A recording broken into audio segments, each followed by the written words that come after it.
Boa tarde a todos. Nosso trabalho é sobre a arquitetura bizantina e eu vou fazer uma pequena introdução sobre a arte paleocristã e a arte bizantina. Em 323 d.C., Constantino o Grande tomou a decisão de extraordinárias consequências e cujos efeitos se fazem sentir ainda nos nossos dias. Resolveu mudar a capital do Império Romano para Bizâncio, cidade grega que daí em diante se chamou Constantinopla, hoje Istambul. Passados 6 anos depois de uma enérgica campanha de construção, a transferência foi oficialmente completada.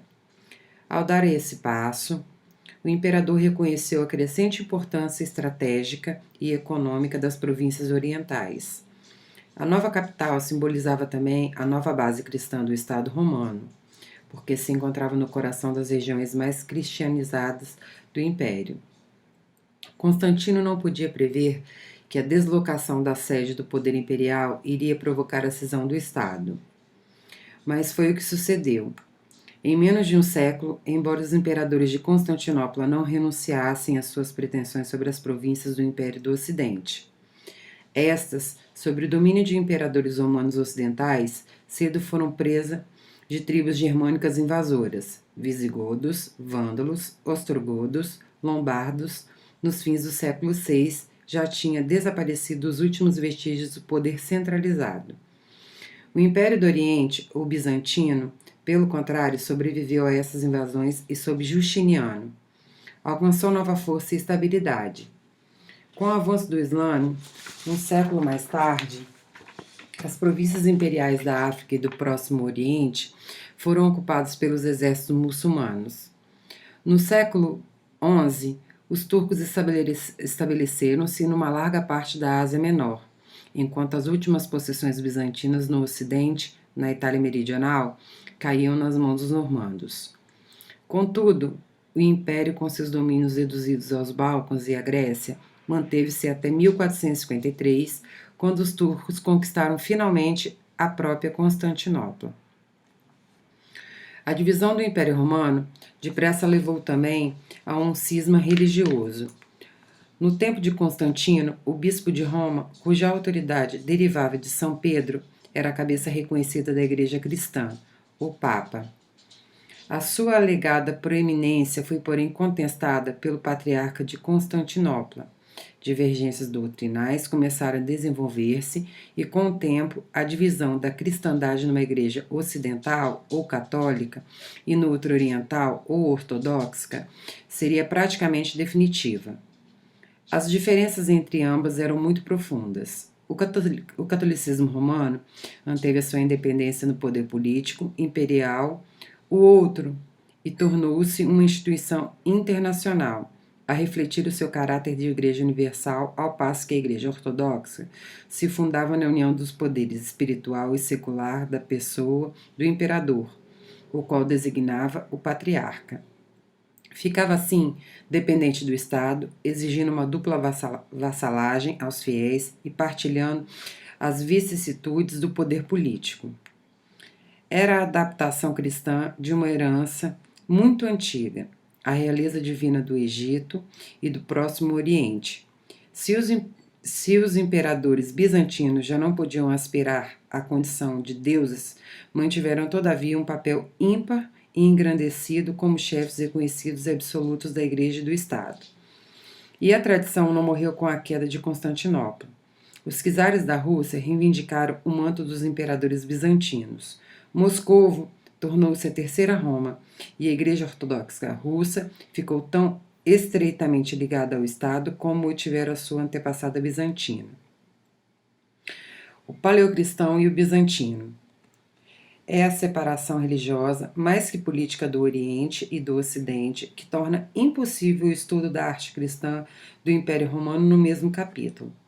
O paleocristã é um termo que não designa propriamente um estilo, antes se refere a qualquer obra de arte executada por ou para cristãos durante a época que precedeu o cisma da Igreja Ortodoxa, ou seja, aproximadamente nos primeiros 5 séculos da nossa era.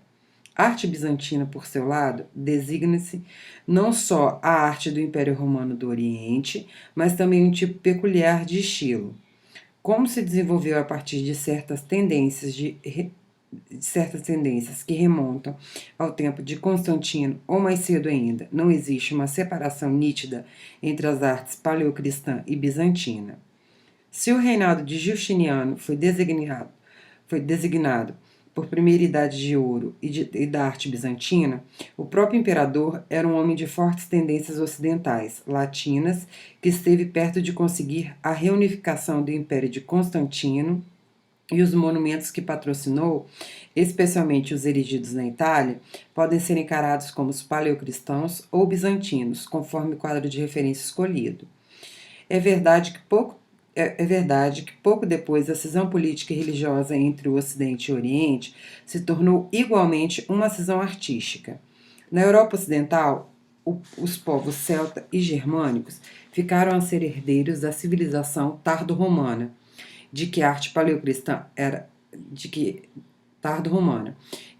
paleocristã fora parte e transformaram-na na da Idade Média.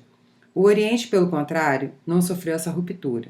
No Império Bizantino, a antiguidade final persistiu, embora os elementos gregos e orientais viessem à tona e fosse minguando a herança romana. Em consequência, a civilização bizantina nunca se tornou inteiramente medieval. Os bizantinos, escreveu um historiador, podem ter chegado à senilidade, mas conservaram-se gregos até o fim. O mesmo sentido de tradição de continuidade com o passado determina a evolução da arte bizantina. Podemos compreendê-la melhor, portanto, dentro do contexto da última fase da antiguidade, já cristã, em vez de a considerarmos integrada na Idade Média. A arte paleocristã. Quando e onde foram produzidas as primeiras obras de arte cristã é ainda matéria por averiguar. De todos os monumentos subsistentes, nenhum é anterior a 200 d.C. Não temos conhecimento direto dessa arte ao serviço do cristianismo antes daquele ano. Na verdade, pouco sabemos a seu respeito até o reinado de Constantino, porque o século III também está pobremente representado. As decorações pintadas das catacumbas romanas, os cemitérios subterrâneos dos cristãos, formam um único conjunto substancial e consistente de obras desta época, mas não apenas uma faceta da arte cristã, entre várias outras possíveis. Antes de Constantino, Roma não era ainda o centro da fé. Existiam comunidades cristãs maiores e mais antigas nas grandes cidades do norte de África e do Próximo Oriente, como Alexandria e Antioquia, que tinham provavelmente elaborado suas próprias tradições artísticas.